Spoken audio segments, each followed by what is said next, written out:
Licha ya kwamba wanaelekea kumaliza vita kwa kusaini mkataba siku ya kesho Jumapili, rais wa Iran Masoud Pezeshkian anasema wa Iran wameungana kuilinda nchi yao dhidi ya vitisho, kwamba wasingekubaliana na vitisho vya aina yoyote na hata wakati wako tayari kwa ajili ya mapambano, na mpango ni kuilinda Iran na viunga vyake.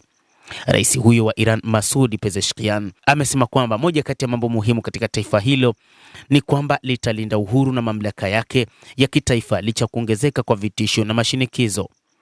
Akihutubia mkutano mkuu wa chuo cha sayansi cha tiba cha Iran mnamo Ijumaa huko Tehran, Pezeshkian ameashiria duru mbili za vita dhidi ya Iran katika mwaka mmoja, vita vya siku 12 mnamo Juni mwaka 2025 na uchokozi unaoendelea sasa wa Marekani na Israel ulioanza Februari 28, na amesisitiza kwamba vitendo vya uhasama ni njama za wazi za kutaka kusimamisha maendeleo ya Iran.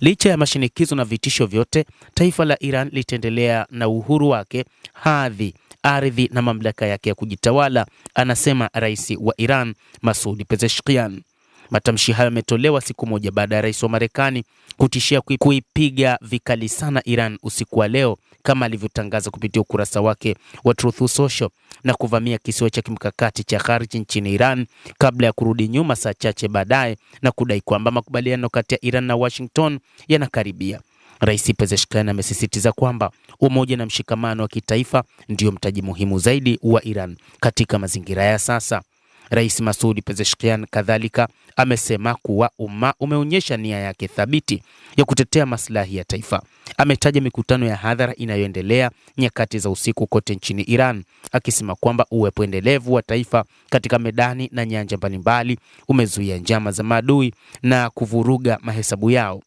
Rais huyo wa Iran kwa muda mrefu, hasa katika kipindi hiki cha vita vya siku 40 na hata vita vya siku 2 vilivyozuka kwa mara nyingine tena kuanzia siku ya Jumatatu, amesema kwamba wa Iran wapo tayari kwa mapambano na kwamba watailinda nchi yao ipasavyo na hawatokubaliana na namna ambavyo Marekani inataka kufanya, hasa rais wake Donald Trump kulazimisha chochote ambacho anakitaka dhidi ya wa Iran. Amesema kwamba wa Iran watailinda ardhi yao, watalinda mamlaka yao na watalinda mapinduzi matukufu ya Jamhuri ya Kiislamu ya Iran ambayo yaliasisiwa na viongozi wao wa kidini. Kwa zaidi ya usiku 100 raia wa Iran wamekuwa wakikusanyika katika mitaa ya miji mikubwa kuonesha uungaji mkono wao kwa Jamhuri ya Kiislamu ya Iran, na majeshi ya taifa yanapambana na maadui katika medani za kivita kuhakikisha kwamba wanailinda nchi hiyo. Hata hivyo, Iran katika wiki hii kupitia jeshi lao na nguvu kubwa ambayo imeonyeshwa na raia wa taifa hilo, jeshi lao la walinzi wa mapinduzi ya Kiislamu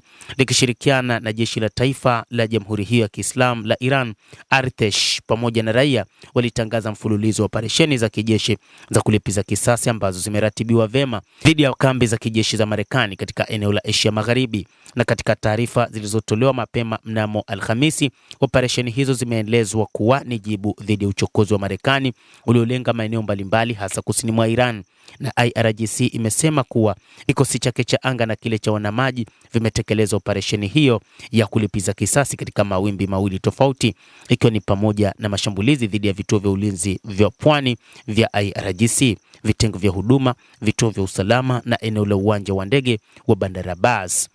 Mtazamaji wa The World News, hayo ndio tuliokuwa nayo kwa sasa, na bila shaka nawe pia una nafasi ya kulike, una nafasi ya kucomment, kadhalika una nafasi ya kusubscribe channel yetu hii ili upate habari hizi kwa mapana kupitia The World News. Jina langu ni Adam Hussein, endelea kuwa nasi wakati wote, endelea kutufuatilia ili uweze kufahamu nini ambacho kinajiri katika ulimwengu. Kupitia The World News utaweza kufahamu zaidi.